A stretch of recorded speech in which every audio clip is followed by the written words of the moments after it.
hamba-hamba Allah yang muliakan, dalam membahas tentang gangguan jin ada banyak kisah, banyak sekali kisah. Kalau mungkin ditulis dalam sebuah ensiklopedi, maka tidak cukup berjilid-jilid untuk mengisahkan, ya. Bahwasannya suatu ketika kita akan melihat bahwasannya gangguan jin itu adalah memang murni ujian dari Allah Ta'ala yang akan membimbing kita lebih dekat kepada Allah Ta'ala. Setiap ujian pada hakikatnya kalau kita sikapi dengan baik, maka itu akan menjadi jalan kedekatan kepada Allah Subhanahu wa Ta'ala. Termasuk saya pribadi, termasuk istri, termasuk juga ayahanda, ibunda, keluarga, kawan-kawan dekat, ya. Ada lebih dari 500 trainer rehab hati yang aktif. Rata-rata atau lebih dari 90% mereka memiliki kisah, ya, memiliki kisah-kisah yang panjang, 2 tahun, 3 tahun, 4 tahun, ya. Dan hamba Allah yang muliakan, semuanya mengerucut pada satu kesimpulan yang sama, ya. La yukallifullahu nafsan illa wus'aha. Hari ini kita menganggap bahwa gangguan jin ini mungkin masalah terbesar kita. Suatu hari kita akan melihatnya kecil, ya, dan kita akan menertawakannya, dan kita akan bisa membantu orang-orang untuk lepas daripadanya. Allah tidak menguji hambanya kecuali dengan kemampuannya. Maka dorong diri kita sampai ke batas kemampuannya, push up to the limit, ya. Ya, dorong hingga di batas kemampuan untuk mengalahkannya. Al-Kisah, ada seorang wanita diganggu setan selama 24 tahun atau kena sihir selama 24 tahun.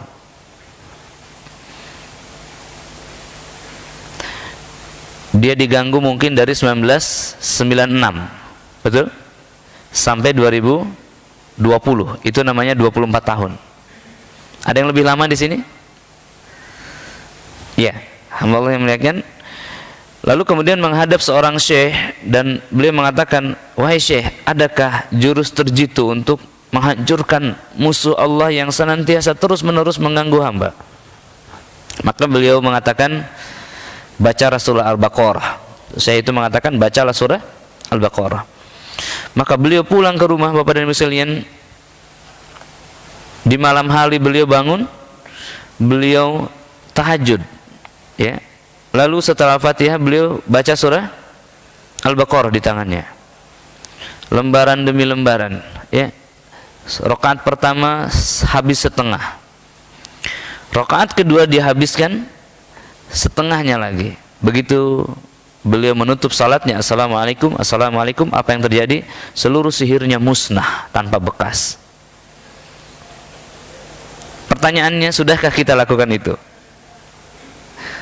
Kita mengaku telah membaca Al-Quran, kita mengaku telah mengikuti sunnah, dan kita menyalahkannya. Saya sudah hijrah, saya sudah berhijab, sudah ikut kajian, kenapa setan ini tidak kunjung pergi? Jangan lupa, Qiyamul Lail dengan Al-Baqarah dan Al-Imran adalah sunnah Nabi SAW,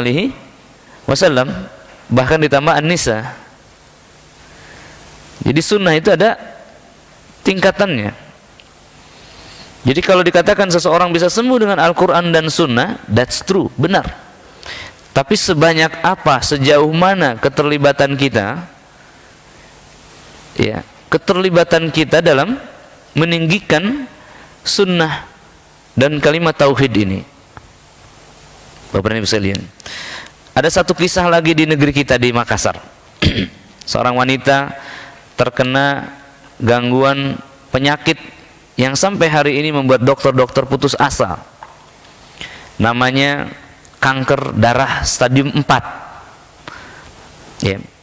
Maka kemudian 2 minggu ke depan beliau sudah akan dioperasi, ya. Sudah cek lab positif, ini tidak ada jalan lain kecuali kemoterapi.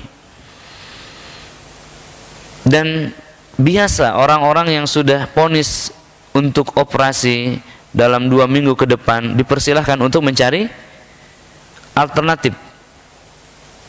Sayang sekali hari ini ruqyah posisinya masih pengobatan alternatif, artinya itu pilihan setelah nggak ada pilihan lain. Ya, maka kemudian beliau mengunjungi rumah rehab Makassar, Baipon, ya, dan bertanya, adakah cara untuk ruqyah kanker ini? Saya mendengar di Rehabati ada terapi ruqyah kanker. Maka muslimah Rehabati Makassar mengatakan, baca surah Al-Baqarah 7 putaran dalam 7 hari, banyak yang sembuh. Maka beliau, ya sambil sakit, beliau membuka Al-Quran dan membacanya. Hanya yang beliau dengar bukan 7 putaran dalam 7 hari, tapi 7 putaran dalam 1 hari. Jadi setelah beliau selesai, beliau baca lagi, beliau baca lagi, beliau baca lagi, beliau baca lagi, sampai selesai jam 2 malam.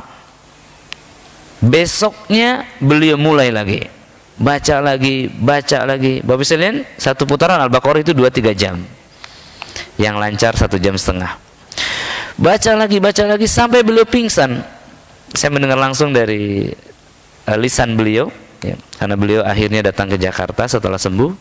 Dan kemudian saya bertanya waktu itu, saya memotong apa yang dia sampaikan, di putaran keberapa kamu pingsan? Beliau bilang, saya di putaran ke-5 pingsan. Maka kemudian setelah pingsan apa yang terjadi? Saya tidak tahu apa-apa. Ya betul, udah pingsan kan nggak tahu apa-apa.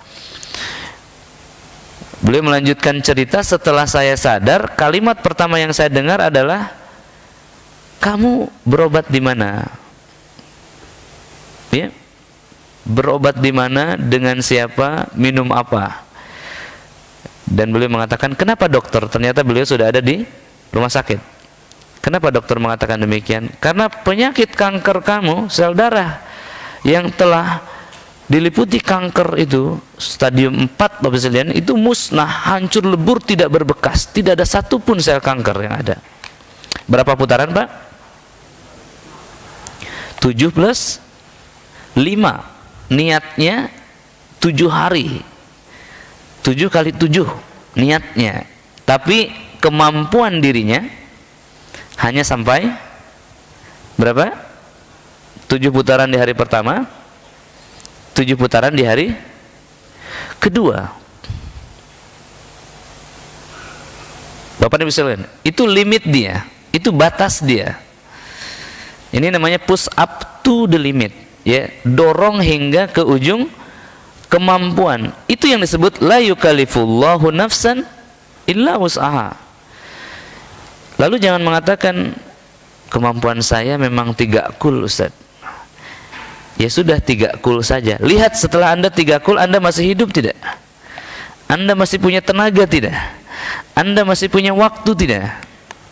Nah, maka habiskan untuk mengalahkan musuh Allah yang bernama syaitan ini, yang senjatanya adalah suara. Al-Quran adalah suara. Ada seorang murid bertanya kepada gurunya, wahai Syekh, apa yang dimaksud istiqomah itu? Kata Syekh, kemarilah ikut bersama saya lari mengelilingi lapangan. Ya, putaran pertama murid-muridnya ikut. Putaran kedua muridnya masih ikut. Putaran ke-3, ke-4, ke-5 murid-muridnya mulai tersengal-sengal. Syekh pun tersengal-sengal karena sudah sepuh, tapi dia terus lari, ya, sampai putaran ke-10 nggak ada lagi yang ikut. Syekh itu terus lari sampai dia pingsan. Setelah pingsan, lalu murid-muridnya membangunkan. Setelah Syekhnya bangun, beliau mengatakan, seperti itulah istiqomah, sampai Allah Ta'ala hentikan, ya. Seperti itulah tawakal, sampai Allah Ta'ala hentikan kita, Bapak sekalian. Jadi jangan belum apa-apa disuruh ruqyah mandiri takut pingsan. Justru harus sampai pingsan. Pingsan itu titik keluarnya setan, di mana tubuh kita lepas daripada penguasaan setan. Barakallahu fiik.